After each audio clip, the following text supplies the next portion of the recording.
This content is for informational purposes only. You should not construe any such information or other material as legal, tax, investment, financial, or other advice. Nothing contained on here constitutes a solicitation, recommendation, endorsement, or offer by Draper, Goren, Holm, LLC, or any third-party service provider to buy or sell any securities or other financial instruments whatsoever. Cheers. Cheers. Cheers. All right. So as everybody else, as you're coming in, please feel free to ask any questions in the Q&A. And Adam, do you want to take it away, or should we just start going through some introductions? Let's start with introductions. Let's do that. I guess we can start with Amy and then work our way through Richard and Shea. All right. Cool. Awesome. So hi, everybody. My name is Amy. I am the CEO of Bling, otherwise known as Bling Financial. Our website is blingfi.com. And I also happen to be a former, or I guess still current attorney. I just don't practice very much anymore. And our company is actually in the crypto gaming space, not quite blockchain gaming, except for the fact that our games do reward users in Bitcoin, which is on the blockchain. So there is some relatedness. But we put our first game out about 14 months ago, and now we have over 2.25 million users, and it's just gone bonkers with COVID, and we're growing every day. So if any of you guys like games like, Candy Crush, Toon Blast, Knife Hit, or Solitaire, we have games in those categories on the Google Play Store. Cool. That's awesome. Nice. Richard, take it away. Hi, guys. I'm Richard Pocklington. I started my this phase of my career as a cultural anthropologist. My first papers studying the internet are from '96. Which was before HTTP was even popular. We were studying NNTP at that time at the Santa Fe Institute in New Mexico. I worked in a bunch of different gaming auspices, from Dungeons & Dragons to Transformers. And most recently, I left Hasbro to what was called Backflip Studios at the time, making mobile games, to join Backflip Studios, where I worked on a bunch of products, especially CryptoKitties, which some of you may know in the crypto space. Super happy to talk to you about gaming and blockchain. I have a very long history in gaming and only a moderate history in blockchain, where at the end of my time at Stanford, these guys were bugging me about blockchain. I was like, could it hurt if I just take everything that's left in my bank account that I'm never going to use again and put it on the internet? Because taking a small amount of money and connecting to the internet seemed like a bad idea. And so I made what was, in retrospect, the right choice and put all my remaining money into Bitcoins quite a while ago. Nice. To the moon. And by the way, Amy, I forgot to ask you, what are you drinking? Today I am drinking a cab that happened to be open. The alcohol consumption in our house during COVID-19 has definitely gone up a lot. So this is a recently opened bottle. Nice. And Richard, what are you drinking? I'm drinking my favorite drink, which is an Amaro. That is Fernet. This specific is a Fernet Branca, which is a very bitter, dark, high alcohol spirit that's good to settle your stomach. I got really interested in Fernet after I contracted typhoid fever from a friend returning from Syria many years ago. And I can say this is delicious, and also it does settle your stomach if anything's going on. Wow. Interesting. I got to find that somewhere. Thanks for joining us. Shea, last but not least, take it away. I am Shea Newkirk. I'm also known as Crypto Stache amongst the greater crypto community, or just Stache to my friends. I have been in blockchain and Bitcoin since 2013-ish. I've also been a gamer my entire life. And so I kind of hit that intersection of blockchain and gaming here, quite a year or two ago, kind of really combining both of my loves there. I've been doing streaming online for quite some time, but, being able to really find this great estuary of where blockchain meets to gaming and where I really see that kind of future going. is what I kind of focus on now. But I have a really popular website where I do help beginners learn and grow in the cryptocurrency space. So I love helping people kind of learn about this in general, and really excited about where blockchain gaming is going here in the future, and things like play to earn and ways that people can actually retain value through games versus how the traditional model kind of is now. Cool. And what are you drinking? I am drinking a very fine IPA from Stone Brewing. This is a limited edition. It looks weird. It's upside down, right? It's supposed to be like that, but anyways. Does it come upside down? Yeah, this one is, like I said, this is a limited edition, so the label is specifically put upside down. Yeah. Cool. It's telling you to drink it faster so you could read the label. Exactly. That's how I should be. Are you in Southern California, Shea? I am. I'm in Long Beach, California. Because the Stone Brewery on the water near San Diego is one of the most beautiful places I've explored. Yes, it's one of my favorite breweries. Stone's based in San Diego, so they're a larger micro brew, but definitely one of the most popular ones here in California. Shay, I can't believe I don't know you. I live in Long Beach. Oh, really? Yeah. I didn't know there were many crypto blockchain people in Long Beach. We got to meet up or socially distanced meet up sometime or something. We actually run a blockchain, a Bitcoin meetup. I've been running a Bitcoin meetup here in Long Beach for 3 years. I don't know where you've been, but you should come to one. Obviously, you can't come now. We do virtual ones, and we're doing one this Thursday. So I could put some info about that. Yeah, send me the details. It's because I always have to drive up to LA to go to Alon's events. There you go. There's a lot of good stuff going on in Long Beach, though. Yeah. I'm like the other side of the continent here, just outside of Toronto, Canada. And yet, not what you've heard on the internet, Toronto is in Canada. I swear. We have a primary source here. I actually had a conversation the other day about Delaware, and I'm not 100% sure it actually exists in real life. Prove me wrong. I worked for people who said they were from Rhode Island, but they never let me come visit them, not even once. Okay, Delaware has to exist because that's where everyone sets up their corporations to avoid exactly. So exactly. I'm assuming it's real. I assumed it was real until somebody asked me that the other day, and then I have driven through Delaware. There's not much to see. If you go through Delaware, Amy, you go from where to where?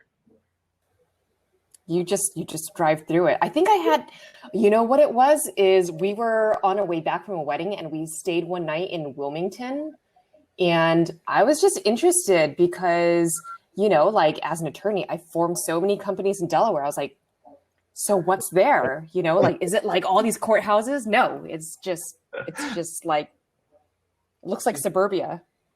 Oh, nice. Okay. I don't know if that would be like the biggest bummer of all times, to expect to see a million courthouses and actually find them there. Disappointing. Hold on a second. Craig just sent me a message. Give me just a minute. I'm going to try to re-invite him and get him on. Right. But I guess I'll start us off with the first question. I mean, considering the whole topic is what goes into creating blockchain-based games, right? I'm selfishly interested, right? How do you even create a blockchain-based game? Do you just create the game itself as you normally would for any other non-blockchain-based game and then attach the trading NFT components to it, or how does it exactly work? We can start with Richard, Amy, anybody that just wants to dive in, go for it. Richard's shaking his head. You should go first. Yeah, Richard feels it. So nowadays, almost every game has learned from role-playing games. I used to work on Dungeons and Dragons. That's probably my favorite game. Is D&D still 40 years later, and Dungeons & Dragons and role-playing games in general are all about progression and rewards. As you play, you get some stuff. So Amy mentioned some top tier like Candy Crush and so on. And again, the world we're in, as you play, you get some stuff. And so when I make a game for you on mobile that's just in the App Store that is not connected to blockchain, you never actually earn any stuff. You get some stuff, but it always stays on. I tell these guys, like, set up the server, like, it stays on our server, and you have some stuff. The fundamental difference between blockchain gaming and regular gaming, to me, is that once you get your stuff, then it's actually yours. And like any other type of your stuff, you can do with it as you see fit. And so this fundamentally changes the economy of the game. Now, the inner loop, like what you're actually doing, might be similar, but the economic repercussions of your gameplay activity, those are fundamentally different. And so when we're designing a blockchain game, first of all, we need to understand that what you win in the game and what you earn in the game, you can take with you, sell, give away, inherit, whatever you like. But also, as we're designing that economy, you might bring things from other places in. So fundamentally, it's an open economy rather than the closed model economy that a normal game might be. And thus, the rewards you get in a blockchain game are real, where the rewards you get in any other game that is not connected to blockchain are fundamentally ephemeral and controlled by the game master. Got you. So does that mean existing games like, I don't know, Call of Duty or previously RuneScape, right? Could they integrate the blockchain component just like that, or would they need to restructure their whole entire architecture and whatnot? Modern games have two layers. There's the core loop and then there's the outer loop. And thus, if a given existing game wanted to integrate with the blockchain, they would need to rethink their outer loop. The core loop doesn't necessarily need to change, like what's happening in terms of the micro gameplay, what happens in a session.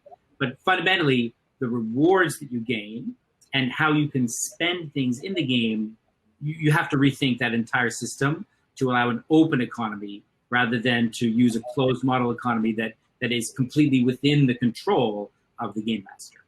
Got you. Just want to take it off topic because Craig managed to join us. How's it going, Craig? Sorry about all those technical difficulties. Wait, we can't hear you. So all is good, no worries. You got to put the microphone down to your face. Just kidding. Oh no, we can't hear you. No worries. We can come back. Try, if it doesn't work, try refreshing your browser or the tab too. Boom.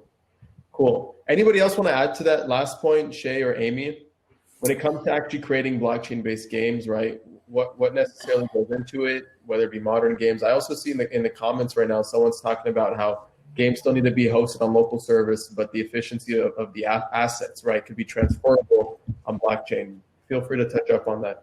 So I want to even take it a couple steps back and pose the question of when should you add a blockchain to a game, right? I feel like there's a lot of enthusiasm for, oh my gosh, let's add blockchain to, 2017 was like, oh, let's add blockchain to everything. Now in 2020, it's, oh, let's add blockchain to every game. And it doesn't always make sense. Like there are certain things where, it certainly makes a lot more sense. Anything that's collectible. So you're thinking like card games, like sports cards, things like that. I've had people come and ask us before, hey, are you going to add blockchain to your games? And our reply is, well, we make mobile casual and hyper casual games. And there really isn't a reason for us to add blockchain right now. Like there has to be a good reason you add blockchain because it does add cost and security issues and things like that. So there has to be some benefit. And I think someone mentioned this, a couple minutes ago, but I also think that to the extent it's not like a pure collectibles thing, but it's actually a game, I think game developers spend a lot of time designing a certain type of ecosystem, if you will. And so there's currently a lot of talk about, oh, we'll take these cards in game A and then we'll use them in game B. And I feel like the discourse around that needs to be more nuanced because if you just take a card from game A and plop it into game B, it may ruin game B, right? So it has to be, all this has to be very carefully done. Okay, interesting. Craig, let's try. Yeah, can you hear me now? Yeah, we got you. There we go. That was a fun 20 minutes. Cheers. Let's cheers really quick. What are you drinking? I've got a vodka Coke here. Okay. It's a departure from my rum and Coke, but yeah, here we are. Cheers. Cheers. Cheers. Go ahead and introduce yourself just for joining in, and we'll get back to it.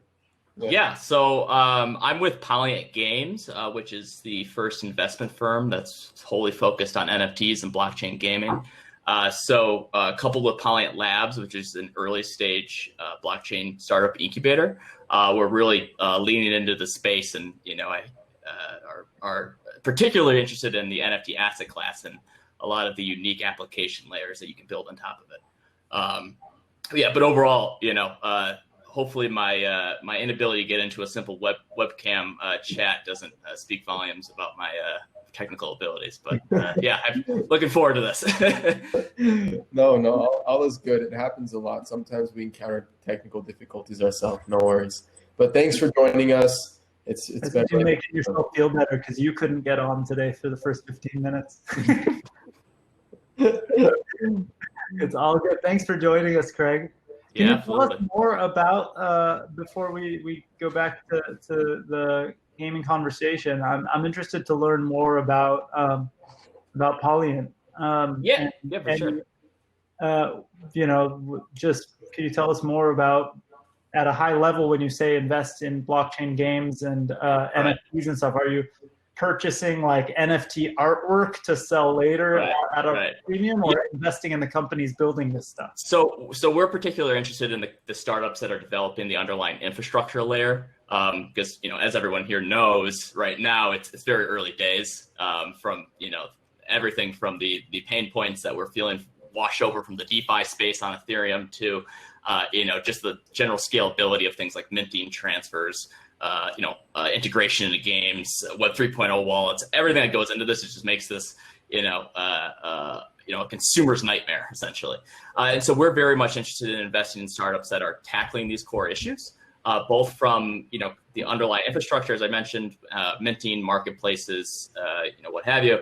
And then we're also extending into select application layers, like we made an investment into Blockade Games, the team behind Neon District, an upcoming MMO. And so it's really an approach that we're really interested in tackling both ends of the spectrum to help drive forward the industry as a whole. And as I mentioned, we're very much interested in the application layers that can emerge for the NFT asset class that right now are currently hindered. And so we have our investment arm, and then we have our ecosystem arm. And so our ecosystem is really our approach to kind of like pull up our sleeves and work with the teams and really understand the needs in the space. I think a lot of VCs in crypto and blockchain specifically, we saw it in 2017, they make these investments without truly understanding, kind of the full scope of what needs to be done. And so with our ecosystem, we're inviting major blockchain games, technical partners, and a number of different groups. Like we have Chainlink, Maker, like 7 or 8 major blockchain games in the space now within our ecosystem. And around that, we're really helping facilitate NFT transactions, user adoption. Fragmentation is a huge issue in this space, especially across networks. So looking at interoperability. And so, through this ecosystem and investment approach, we think that we found a good combination that we, can really help push the asset class and blockchain gaming industry forward. That's super cool. So, cool. I mean, I would love to hop back into questions and things like that. Shea, you've probably, at least through your videos and things, I'm the most familiar with you doing this. So you've probably played the most amount of these games and received and played with the most amount of collectibles and things like that. What do you see as the, and Craig probably has seen this from looking at companies from the investor side, and Richard has created games like this, and Amy lets you win the rewards like this. So I think it spiders out to everyone. But what have you seen as the best combination of like blockchain rewards or NFTs within a game being able to interoperably play with other games. I think you mentioned in the past that engine has a way to do this pretty easily. But what is the best example of like winning a sword in some game and then taking it to another game and using it, or doing something like that you could give us as an example so we can all try and play with it? So I play a ton of these games, and I've been in the ecosystem with most of the gaming projects that are fairly prominent right now for quite some time. I would say, when it comes to what you're kind of talking about, which is this kind of, Ready Player One Oasis style of multiverse, Engine is definitely leading the way with that. They have a really robust ecosystem they built out here over the last couple of years. And, that's kind of one of the main tenets of what they kind of, provide there. On their base layer, Engine is, they provide kind of the tools for developers to quickly incorporate blockchain game elements into their game. And so, I think that they definitely, out of everything we've seen, they have quite a head start on a lot of these other blockchains with doing this. And they've already created a lot of items and that are considered multiverse items, and they're used in multiple games right now. So I can go take one of my multiverse items and I can use it in a Minecraft server that's blockchain enabled, or I could use it in a dungeon crawler called Lost Relics, or I could use it, in multiple other games. And so they've really laid the foundation for that, and I think that's what we're talking about as the other side here. So we're talking about, well, what does blockchain really bring to gaming, and why would you actually need it for a game? Because that's always one of the questions that we have here, just in general in cryptocurrency, is, well, why add a blockchain to it? Everyone's just like, oh, I'll throw a blockchain on it, and we'll boost our stock 10%. And that kind of has worked for some people. 25. Sorry, my bad. But, in general, I think that it works really well with gaming, because there's a couple of things within gaming that people really rely on. Even in traditional gaming, is rarity. People want to know that something is rare. I got this legendary gun skin while playing this tournament that only 5 people have. Well, I mean, if you're playing, Fortnite or something, or some sort of centralized game, they can say that it is, and maybe it is in their database, a 1 and a 0 somewhere next to that, but you can't verify it. And, in most of those games, you can't trade it or sell it or whatever it may be. But, in ecosystems like what Engine is building, these things have a verifiable, rare, element to them. So for sure how many are out there. And that helps to, solidify its value in these secondary markets. But with Engine, each one of these NFTs that is minted for these games actually has a portion, or, maybe sometimes hundreds or thousands of Engine coin that back that actual asset. So when you talk about something having a default value outside of the game, that's kind of what Engine has done effectively here. So, something may be backed by 1 Engine coin, which obviously would fluctuate with the market of what its actual value is, but it gives it an intrinsic value outside of the market versus what it could be in game. I have tokens. Is that up to the person who created the art to attach Engine coins? So it's like the artist would put in like $100 onto their own piece of art to make it worth $100 or something like that? Yeah, well, I mean, it would be all crypto based. So, I could put in $100 worth of Engine coin at that time, and, it's always going to be worth, that many Engine. And so, obviously the price will fluctuate. But, I have tokens where, the price of it actually is only backed with maybe 1 Engine, but it actually has way more intrinsic value because of what it is inside the game. And so then there's that aspect too. So blockchain gives us, verifiable rareability, like rareness to an item, and the fact that it can be actually backed by some of these things. And so when you have these assets, you can take them from game to game. That's one of the tokens I created. Yeah. This one is invaluable. You couldn't give me enough money to get rid of it. Yeah, so I've been creating my own NFTs on the Engine platform. I was actually the first content creator that ever had an NFT created for them ever. Nice. And that is verifiable. What? So I mean, when it comes down to it, these one of the great aspects of that is that within the Engine ecosystem, you can take items from game to game. Not every item, but you can designate items to be able to do that. And you see that when we were talking about, I think Amy was talking about earlier, how one item may not work as well or translate exactly to the other game because it may wreck the economy or something like that. the great way they do this is each game kind of decides how that is incorporated. So in an RPG, it may be an actual axe that you wield and smash people on. In a card game, it may be an axe card that does something specific for that game. And so you have these items you can take game to game that may have a different use case or purpose of the game. But the original game creator sets their own supply and all that. So it's not like if I make an axe in my game, Adam can make more axes in his game to make it easier. It would always, it's all based upon that original asset. That's really cool. Interesting. So you guys make it sound so colorful and grandiose, but clearly there's a lot of challenges with creating stuff like this, right? For example, like network challenges in general, transaction speed, right? Running a game on Ethereum, and I'm sure Richard, CryptoKitties has clearly experienced this, and it's been like I've read about it publicly, and you guys are actually approaching this issue by starting your own blockchain, right? It's called Flow Blockchain. Maybe you can tell us a little bit about that.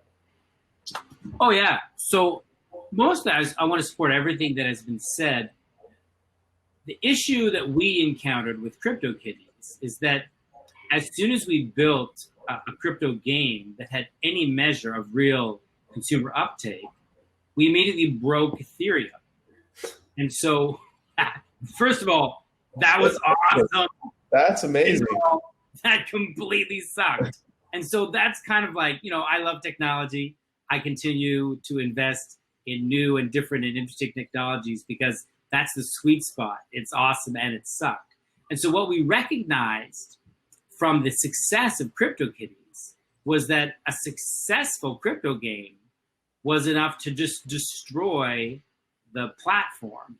And so we have spent a couple years now working hard to bring forth the Flow blockchain, and it is meant primarily we love Ethereum. We think Ethereum is full of great ideas. And I love to explain to the crypto noob, like, what's Ethereum? Is that like Bitcoin, blah, blah, blah. And I try to explain that there are many things like Bitcoin. They're all different types of propeller airplane. But once you decide to put your money on the blockchain, then the question is, why don't you just start putting computer programs inside the money? And that's Ethereum. And now we have jet planes. So that helps people understand the transformation that Ethereum is fundamentally way more powerful than Litecoin or Ripple or any of these other, basically financial derivatives of blockchain, which are great. And I love the idea that the software can fork and you can have all sorts of different variants. I do remember having not paid attention to my Bitcoin for a while, that there was a fork and I was like, oh my God, Bitcoin or Bitcoin Cash, which one do I have? And I looked and I was like, oh shit. If you buy before the fork, you have both in equal measure. That is a nice property of the blockchain and an encouragement to invest early in these things, because once the chain forks, you have both. Now, we have designed the Flow blockchain to solve the problems that we encountered with the first really successful consumer application that was non-financial in the blockchain, CryptoKitties. And we made a blockchain that has some really interesting properties. So, for example, most blockchain software, everything happens on one computer, and like all the computers are more or less equivalent. And so we relax that assumption, and a Flow node does one of 4 jobs. So we just took what has to happen for the blockchain and divided it into 4 different types of tasks. So you can run an execution node, or maybe you don't want to. Execution node is the most processor intensive. And what this allowed us to do was to build a blockchain that is approximately 3 orders of magnitude faster. And for my which is good, but for my purposes as a game designer, 3 orders of magnitude cheaper than Ethereum. So right now, I love Gods Unchained. I particularly love Skyweaver. And I like collectible card games. And so the problem we're having on Ethereum right now is that as decentralized finance takes off, it becomes like really useful. And that's why, Ethereum is at a year-long all-time high right now, which is awesome. But it means that if I want to buy a CryptoKitty or breed a CryptoKitty or trade a Gods Unchained card, I got to be willing to pay like $2-3 for the transaction for the gas. And let me tell you, having worked on game design for a really long time, adding a $2 transaction fee to a collectible card game Well, that is the end of that game, because collectible cards, the vast majority of them have a median value less than $2. And so if you want to add 100% tax on everything, that can work. But anybody who has spent any time studying economics understands that 100% tax in general destroys most industries. And thus you need to work towards making the consumer have the option to do the transactions with a fee that supports the ecosystem that they're in, but it's not burdensome on the consumer, or else the consumer will leave. Because nobody's being forced to play. There's no socialist government making you play Bitcoin games. You got to choose to do it. And so we live in an economy where those prices are real, and thus if I got to pay $2 to trade a card, I'm probably not going to do it. 20 cents, 20 cents maybe, 2 cents. Oh yeah, 0.2 cents, money. Yeah. And the Flow blockchain aims to reduce the cost of blockchain gaming by 3 orders of magnitude, as well as accelerate the speed. Now the speed is in terms of game design, the speed is a different issue, but I can kind of solve the speed program with like lots of other mechanics. Like I can give you timers and make you think that in order to do this action, minimum 6 minutes. Mm-hmm. And there are certain types of games. I mean, I can't get you to play Call of Duty when it takes 6 minutes to do an action, because bullets fly faster than 6 minutes. Right. Hearthstone-like or other games that have an outer loop that's kind of paced, turn-based stuff. Yeah, 2, 3, 4, 5, 6 minutes, that's okay. But I can't solve that money problem outside. So the money problem, as well as the time problem, are super big problems for Ethereum. And the unfortunate thing is, as Ethereum becomes more loved and more wanted because of its use in decentralized finance, you as a gamer need to compete with that guy who's doing like a substantial trade. He doesn't give a damn on his $16,000 trade that there's a $2 fee. That is not really relevant to him. You just want to card. So the fact that the fee went from 14 cents to $2.66, that's a huge problem. Yeah. And the flow basically aims to just solve that problem for you by vastly reducing the cost of transaction, and for game designers also significantly increasing the speed of the transaction, which is like an awesome benefit that allows us to explore game types that might not have been viable. But really, it's the cost per transaction change that to me is like, oh my God, this is now blue ocean. Yeah, I think I live in the fintech space all the time, and people constantly worried about fees. Reminds me that it's really not ready for consumer adoption on the financial side. It never was really meant to, in my opinion, because people will build products on top of it, and those, they could batch transactions, they could figure out how to keep those costs down.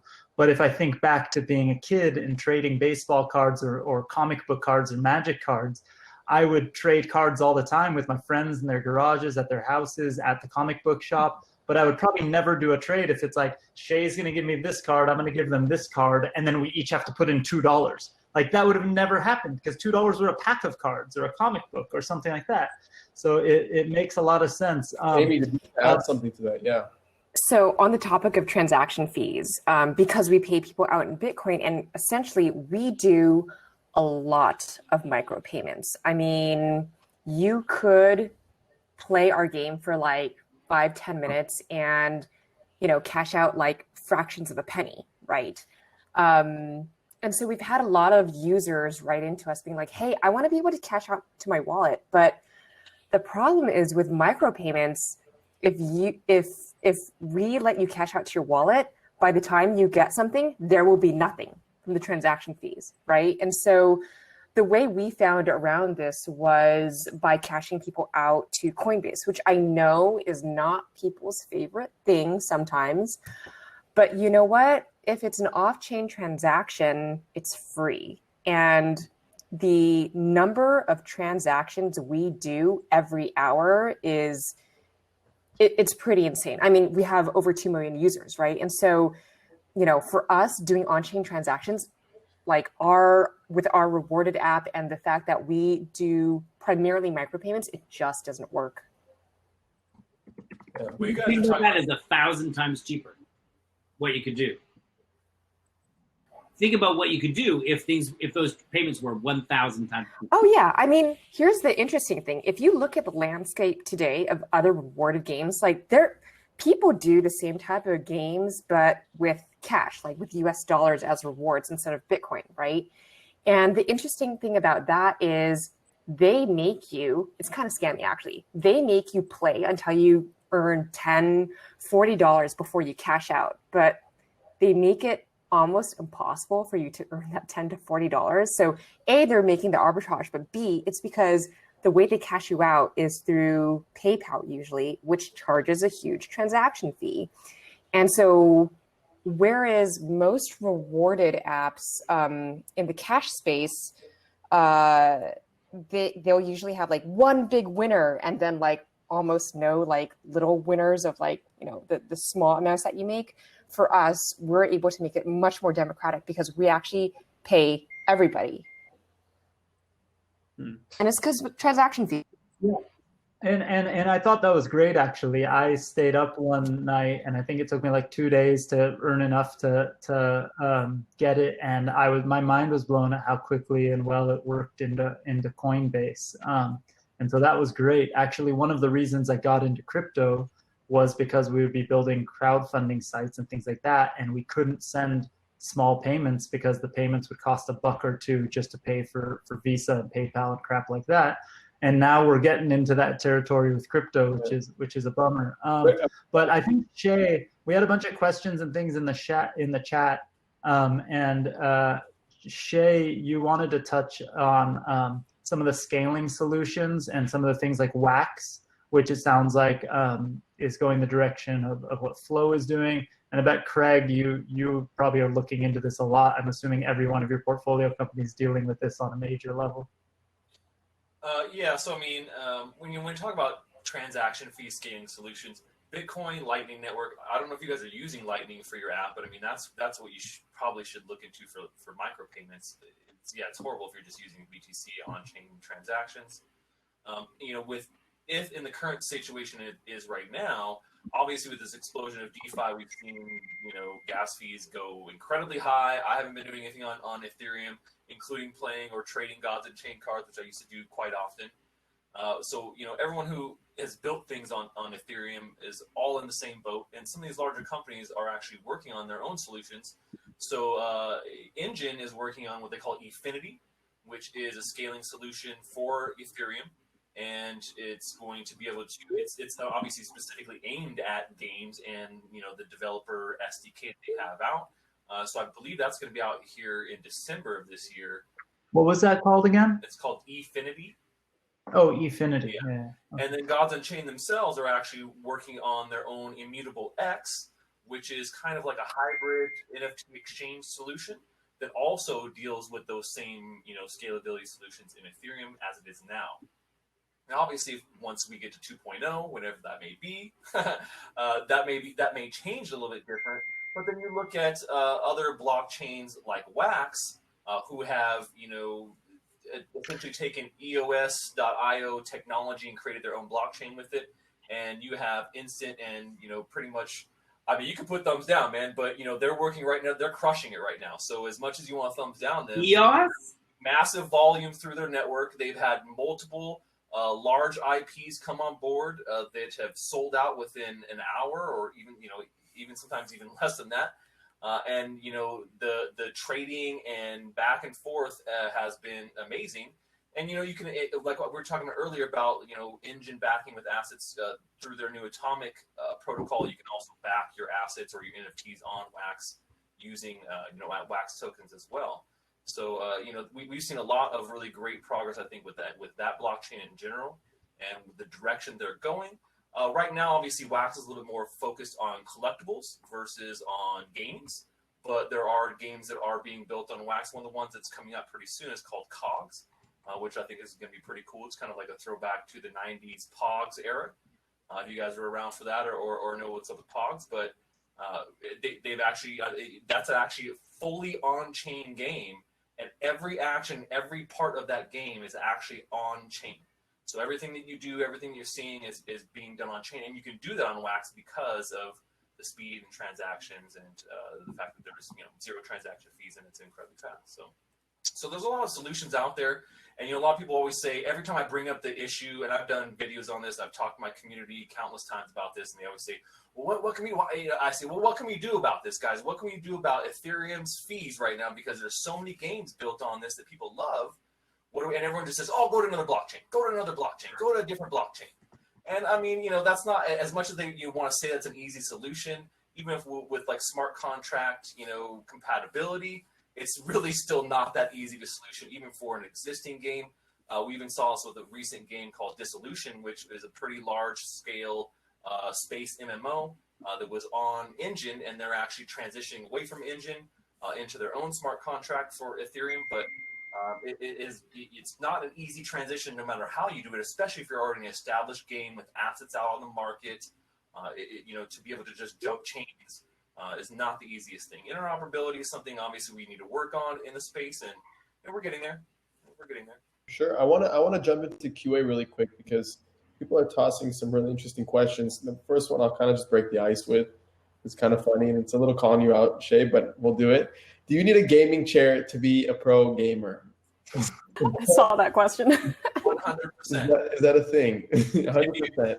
I don't know what you're sitting. If you're a pro gamer and you're not sitting in a gaming style chair, then I don't know what you're doing, man. Okay, so just a word to the wise. I have been.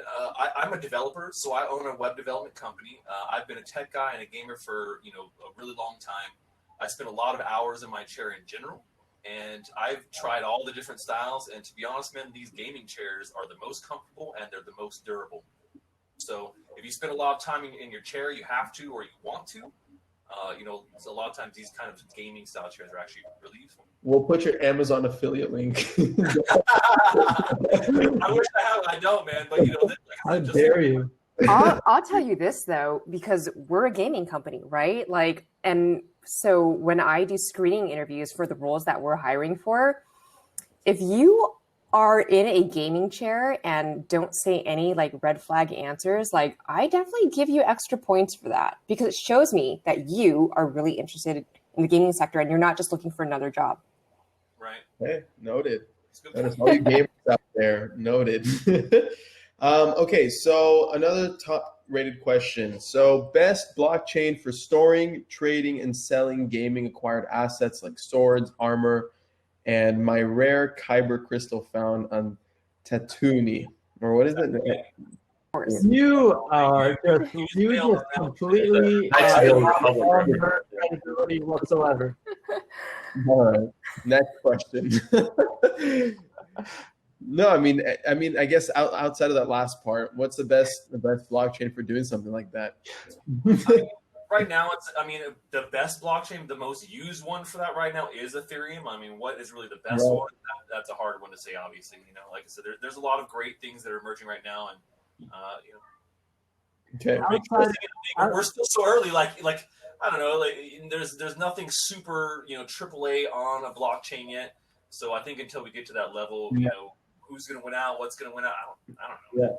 Greg, I'm curious from your perspective for this next question, because you incubate a lot of up and coming early stage startups, right? So when it comes to regulatory compliance, right, how does that impact the in-game currency and rewards, since there is some type of tangible real world value to what people are purchasing?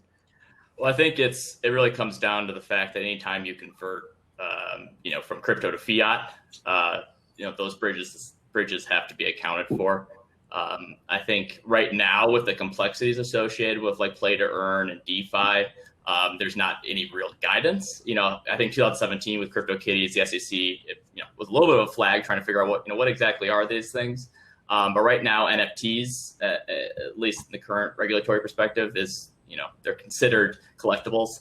And so I think when we start exploring more and more, unique use cases, and this scales to be beyond, 20,000 users, essentially, that's when I think, more regulatory interest will be, spotlight will be on us a little bit more. And so that's definitely stuff we're thinking about. And I think, to have internal token economies and things like that, I think that's what developers need to be thinking about. You need to treat these just as you were, launching your own blockchain or launching your own DeFi project. So I think just because it's a game, I think, it doesn't protect you fully, but there's definitely ways you can wrap it to kind of put yourself underneath the umbrella of, like the EA Sports and loot boxes and things like that. So I think there's just some creative ways you can approach it. And Richard and Shea, I see you guys nodding your head here and there. Maybe you can chime in. Either or. You go first, buddy. So the regulatory burden is substantial, and I'm not one to talk smack about attorneys, especially we have one with us here. But it is interesting. I'm friendly. I'm on your side. They always say that. Sometimes it's even true. Oh, okay. We have to drink to that one. I kind of love it that when I'm in the game design, like ball pit at Dapper Labs. Now, I have a background in managing legal projects as well, and attorneys, especially patent and trademark attorneys, are some of my closest friends in the Bay Area. So I'm happy to work with attorneys. And to me, it shows great wisdom when the CEO hires attorneys at the start of the project rather than to deal with the problems that the project creates. And so it's great to have attorneys in the room when we're thinking about what we're doing, because the regulatory environment is very uncertain. And of course, much of the value to be created is going to be in legal gray areas. But that does not mean you should not listen to the wise attorneys you have available to you now. And that in general, blockchain gaming, because people can earn money from it, is very different than gaming in general. And it's a great idea to involve wise, creative, forward-thinking attorneys in the process of game design at the beginning, if you think the game has any chance of real money. Now, again, it was mentioned before, if your game is never going to make any money, nobody's going to sue you, so it doesn't matter. But if you think your game could scale and really bring in like tens of millions of dollars per year, then it makes a lot of sense to consider the regulatory environment and to have attorneys sitting in the room with you when you're designing. I find it sometimes frustrating because, people will be like, no, Richard, that, I'm like, oh. But at the same time, it's probably better that they tell me at the beginning of the process so I can think of something else and make sure the outer loop is not likely to be considered gambling, even in somewhere like the Netherlands or Belgium. Because there is all sorts of regulation happening right now. And we have to consider that if you want to, go into the blockchain gaming space with crypto, one of the questions you should ask yourself is, what will Belgium do? Or how will the Netherlands see this? Which seems kind of annoying and minor at the time, but Netherlands and Belgium right now are the cutting edge of influencing the EU with policies that could be very substantial for how loot boxes in general or any kind of randomized rewards are perceived. And coming from CryptoKitties, randomized, that's like part of our DNA. And in gaming in general, like we're not a casino, but in gaming in general, role-playing games, tactical games, any kind of mid-core anything game, like randomization, that is core to how games are fun. Right. So we need to clarify what we're doing. We need to go forward with the plan that is actionable and is hopefully going to be legal, given a regulatory environment that we don't even know now that is going to occur in the future. See, but how do you plan for that, right? Because then when you build such a global game, you have to take into consideration every single jurisdiction from every single country, right? Assuming you're going to have users from all over the world, right? So how do you actually build a system that kind of aligns with all these different legal systems and whatnot? Ultimately, in the current environment, you cannot take into account everything. You can't. So what's China going to do? Honestly, I don't know, because if anybody says anything about Hong Kong inside your game, you could be doomed. And that's a potential problem. No, that's not a fictitious problem. That's like a real problem. So are you going to have chat? If you have chat, all of a sudden, to the more repressive regimes in the world, you're a liability and they can come after you for all sorts of different reasons. And so you need to think soberly about like what jurisdictions in the world have sober, clear, consistent courts, and what is their economic contribution to your plan. And you really, you cannot take into account all the world's edge cases in making your game. That's not going to work out for you. You need to pick a part of the world. Hopefully you're thinking more than just like Americans. I mean, that's a big chunk of the world, but it's not everyone. You can include a lot more people and a lot more jurisdictions without having the naive idea that you're going to solve the problem for all 186 countries in the world and every legal jurisdiction that you encounter is going to be happy. If you make real money, they will not be happy with you. I guarantee it. Especially the more socialist and more repressive regimes are going to find a way to try to either stop you or more likely just take a sizable cut because that's how they operate. Anybody else want to add to that, or we can go to the next question? A little on top. Oh no, go ahead, Amy. Go ahead. Well, so to answer your question, Adam, Yeah. in most, in many areas of law, I think, for example, financial services, or even certain types of, is it gambling or is it skills-based, blah, blah.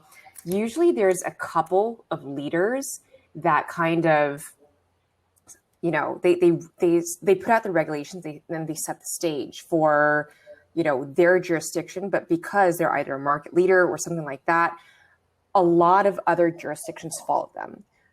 That's not the case for everybody, but for example, you know, KYC law, right? Or sanctions law. Like, it's really like sanctions law, for example. It's really the US, the UK, and, you know, a couple Western countries that, you know, write the rules and everyone just kind of like adopts something super similar. GDPR, which is privacy, right? Like,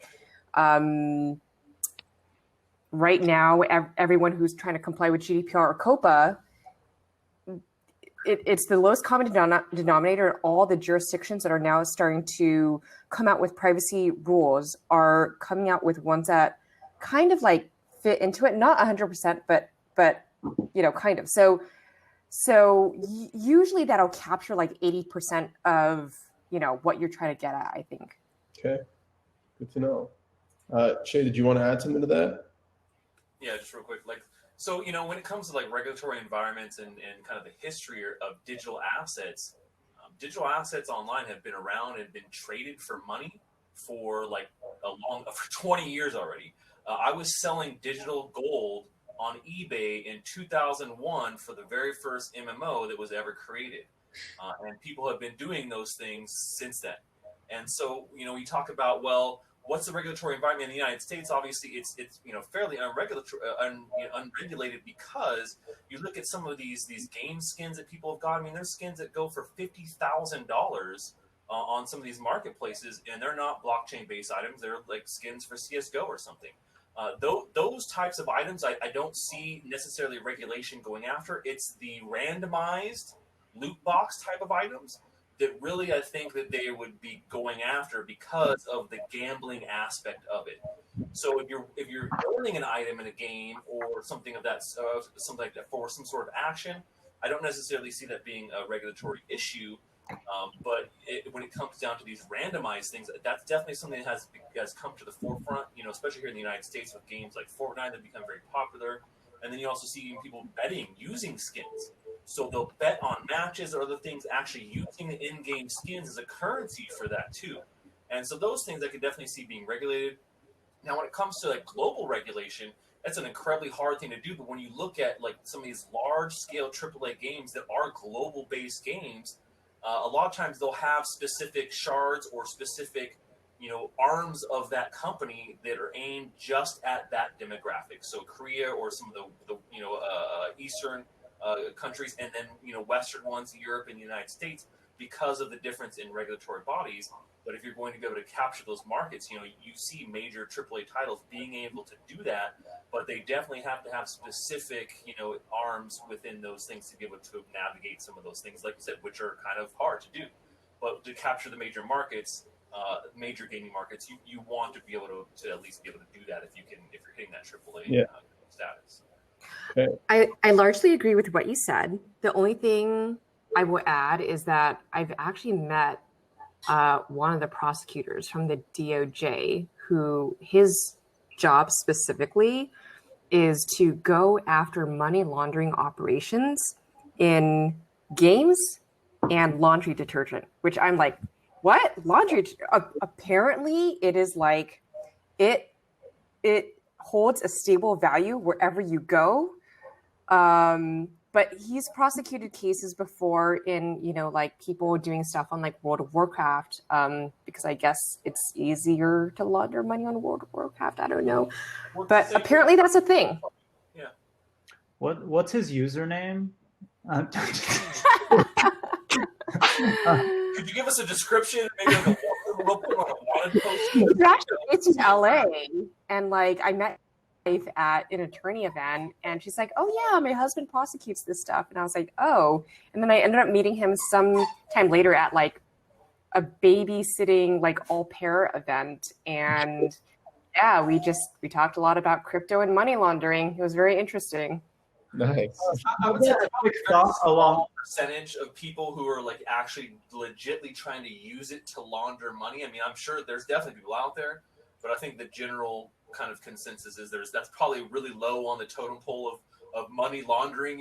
Usually that's referred to like the USD world or fiat world, which is where most of that trillions of dollars are being laundered. I don't know if but that's a very, I want to know. I want to meet that guy. That's an interesting job. You're in Long Beach. He lives 20 minutes from us. We should all go have a drink together.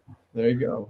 I've got a question. Maybe Craig, have you seen any companies? So we're thinking about the regulatory side of things, and the thing that frustrates the crap out of me is that like what Richard is talking about is clearly not gambling in the sense of like gambling. Like I hate dice games. I hate slot machines and shit like that. I would never participate.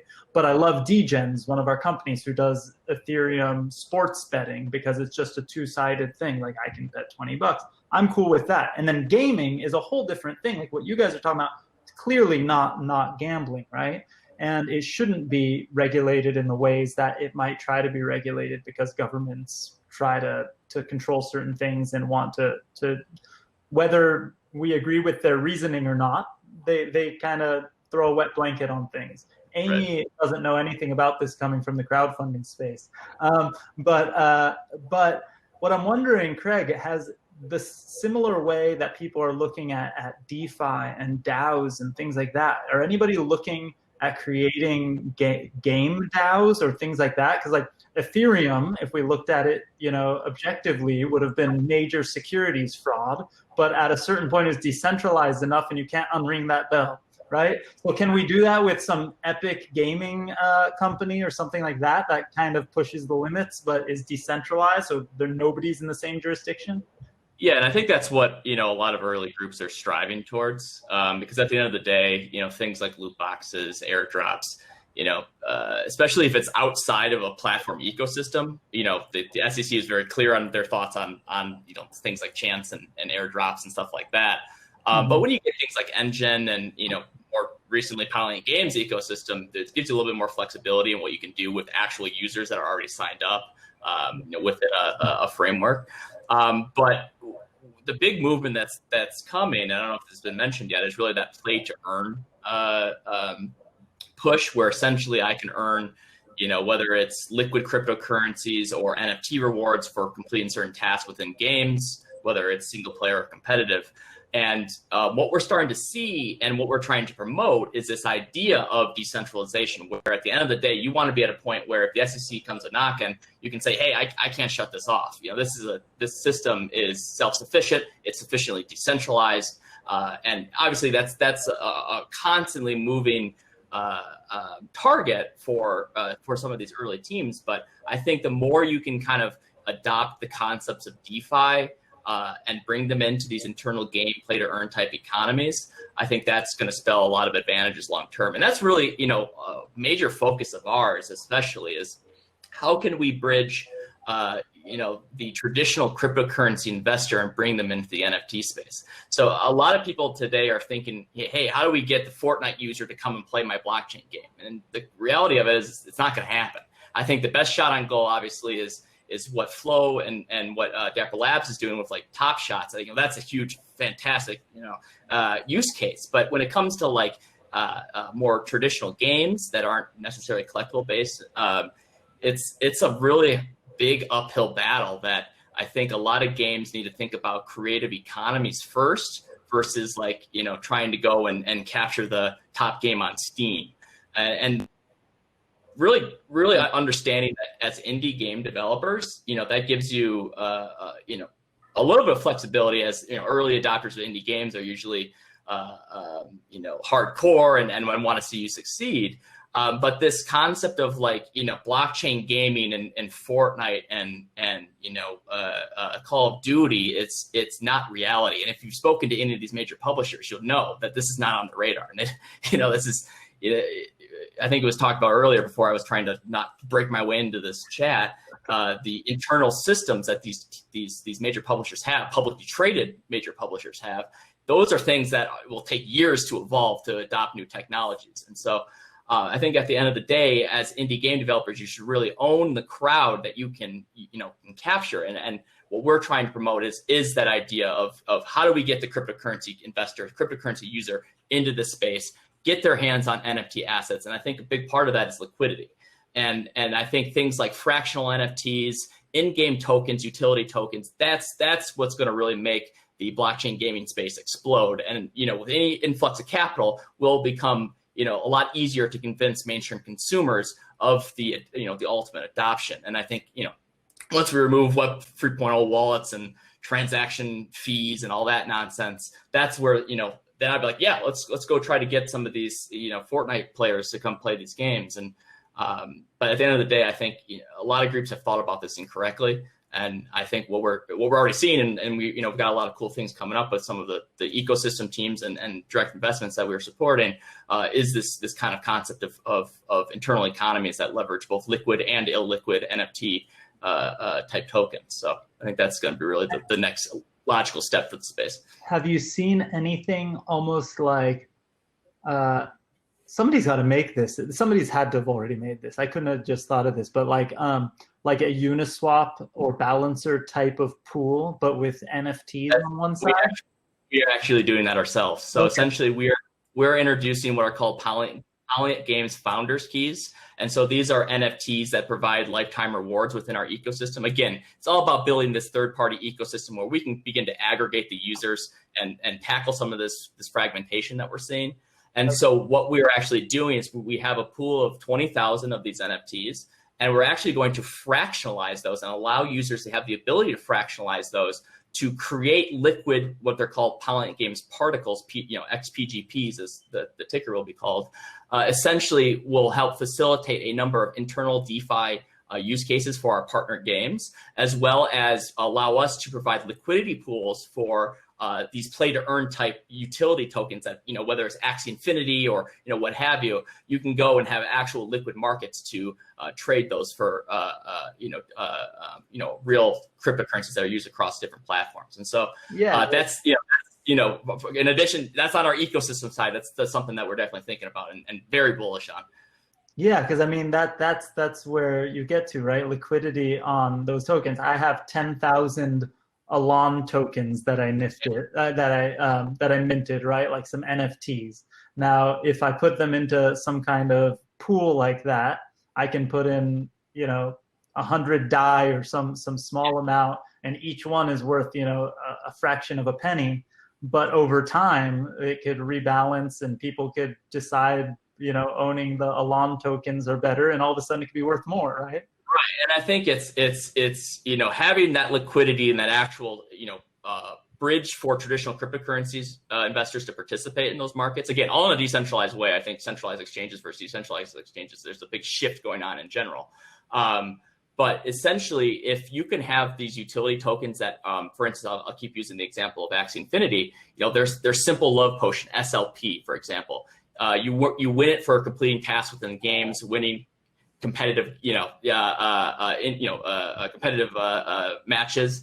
Essentially, if you have the utility like SLP, that then you can go and use that to breed your Axie characters. Having that dynamic in game allows for the demand side to really exist, because not all players are going to want to go in and hash away and try to earn these. It's shown today, you know, the pay to play is a massive market, multi-billion-dollar market. And so having that healthy combination of play to earn and pay to play is going to be the future of this. And that's what we're looking to facilitate. Yeah, I mean, it's yeah, you play to earn. Imagine like I'm trying to think of like a super common game everyone has on their phones or has played in the past. Like my son loves to play Pokemon Go. So like you can play it for hours and hours and hours. And the more you play it, the more Pokeballs and crap like that you get. But you could also just go into the store and for 99 cents buy 100 Pokeballs or whatever it is. But why couldn't I take my Pokeballs and put them on an exchange and sell them for a fraction of a penny? That's it. Yep. That's it. I mean, that's what we see as the model that every game should be looking to adopt. And we're making headway with a number of games and another number of partners. And with our decentralized exchange and our, you know, Polyient games issued, token, you know, that's the kind of stuff we're looking at. And I think that's the bridge between DeFi and gaming is huge. I love that. I want to help you build the gaming, the NFT decks. I want to be involved. Yeah, and we actually have a mass, you know, I don't want to do announcements, but we're within 12 hours here. Big announcement coming out tomorrow morning at 9 a.m. Eastern Standard Time in this regard. So can you tee it up? So Adam, do the follow-up email for this. Adam vanished. I think he's having connection. Like, wait, work? No, I'm out. Set us up so that Adam can include it in like the follow-up for this. We'll delay the follow-up till tomorrow morning so he can include it and share it with everyone. Yeah. That's awesome. Fantastic. Cool. So since Adam is dropping up, oh crap, we're like 10 minutes past the normal time. So let me see if there's okay, so you know what? Let's jump into the everybody tell us where we can follow you and where to go so that everyone can get their plugs in, and then we'll jump into the chat, and everybody actually answer the question. I think we already know most people's answers, but answer the question when you give us your plugs of, do you think that gaming should have its own blockchain? I think I know where every one of you guys stand on this, but Amy, you start and let's work our way. And then where can we follow you? Where can we download the games? My answer is yes, absolutely. Of course. In terms of where you can find, so you can download us from the Google Play Store. You know, just look up the company Bling, and we've got 4 titles out. Our website is blingfi.com. And if you want to follow us on social media, we are on Facebook and Twitter and Instagram and all the other ones. And yeah, just come play our games. And we love, you know, interacting with our users. If you guys ever have issues, we have a great customer support service. Awesome. Craig, give us your plugs and where to find you. Yeah, so my personal is at @Eknar_official, ECNAR_official, spelled the normal way. So that's my personal Twitter. And then at Polyient Games, POLYIENT Games. That's Twitter is our major place to find all of our news. And we have a Discord and stuff you can join it. And we actually have our initial discounted sale of our NFTs going out next Tuesday. So what I just described is of interest. Happy to, you know, kind of continue that conversation on Discord and be sure, because it's very limited in terms of access right now. So yeah. Awesome. Richard. Hi, I'm going to put our newest project in beta testing is NBA Top Shot. So Dapper Labs is happy to announce a partnership with the NBA. And so we're super happy with the adoption of the new product. And then there's CryptoKitties. If you don't know CryptoKitties, we are the OG NFT trading breeding game. Take a look at CryptoKitties. I'm Ostrogoth on Twitter.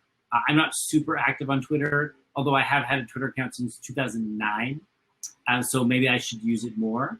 But please take a look at NBA Top Shot and CryptoKitties. And we are on the CryptoKitties page. We'll be announcing our new CryptoKitties product very soon. And Dapper Labs has multiple things, buns in the oven right now, NBA Top Shot, more CryptoKitties, and other things too. So please stay tuned. We're excited to bring the Flow blockchain to the world. And we believe strongly that by making things several orders of magnitude faster and cheaper, that the Flow blockchain might be the answer to Alan's question, the blockchain for gamers. Awesome. Love it. And Shea, last but not least, give us your plugs. So first, I want to say, actually, NBA Top Shot's pretty cool, man. I've been in the beta for that, and I've grabbed a couple packs. You got any Raptors, man? No, so the thing is, sometimes you guys send out these emails like 5 minutes after the sale starts, and I get it, and I'm like, damn, they're already sold out. So I got one yesterday. I missed like 3 times, man. So I got to be on top of that. But it's really cool. I love what you guys are doing with that. But yeah, so Crypto Stache, you can go to my website, cryptostache.com, S-T-A-C-H-E. I'm on Twitter a bunch, also YouTube, and I have a bunch of great channels on Telegram and Discord where you guys can come chat with me about games. I have a whole community. We're talking about them all the time. Put all my links down here in chat so you guys can check it out. But yeah, YouTube, Twitch, Twitter, and my website is the place for all the stuff. And I actually have some pretty cool projects that I'm working on. I didn't even get into any of the projects I'm actually working on, you know, but in general, I got a lot of stuff going on as well. And I'd love to see you guys in chat or on Twitter. Love it. Excited to have you guys. Thank you so much for coming. So before I end, Crispin just said Discord. I just actually joined Craig's Discord while he was talking from the link on Twitter. But if you guys want to share your favorite Discord in the chats, some people are looking for it. Oh, actually, we keep saying that we're going to create a Discord channel for blockchain and booze. We probably should. Yes. Okay. So let's do that this week. I'm gonna connect with some of you, and I might need some of your power. Come on, man. No Discord. I'm on Discord all the time, but we don't have a Discord chat for this crew. And it's become, we started off blockchain and booze thinking it was going to be like a 3 or 4 week thing tops. And this is like number 17 or 18. It's turned into a really, really epic crew. And so we're stoked to meet everyone. So we're going to do something and we'll share it with the crew. It's been a lot of fun. What I wanted to quickly say is that everybody who's joining us, we're going to go into networking mode. If the speakers can stick around, that would be great. If you can't, we understand too. But make sure the folks, participants among us that are watching in the chat, when we go into networking mode, turn on your camera, turn on your mic. There's buttons on the thing, and you can actually double click on any tables you want to go to and join us. Go to the first floor. You'll see on the left side there's floors so that we all pile into one floor and so we're not all spread out. It's really, really cool. It's fun. Have a conversation. We never told you about us, so really quickly, if you don't know what I do, we invest in early stage blockchain companies. So if you're 2 founders with an idea and you haven't launched yet and you're just getting started and you need help, contact us. If you've started and you're growing, contact us. Send us your deck, reach out to us, bug us. We are very hands-on and we like to be the first check written to companies. So go to drapergorenholm.com, check it out. But you're already on our email list, so we'll bug the crap out of you.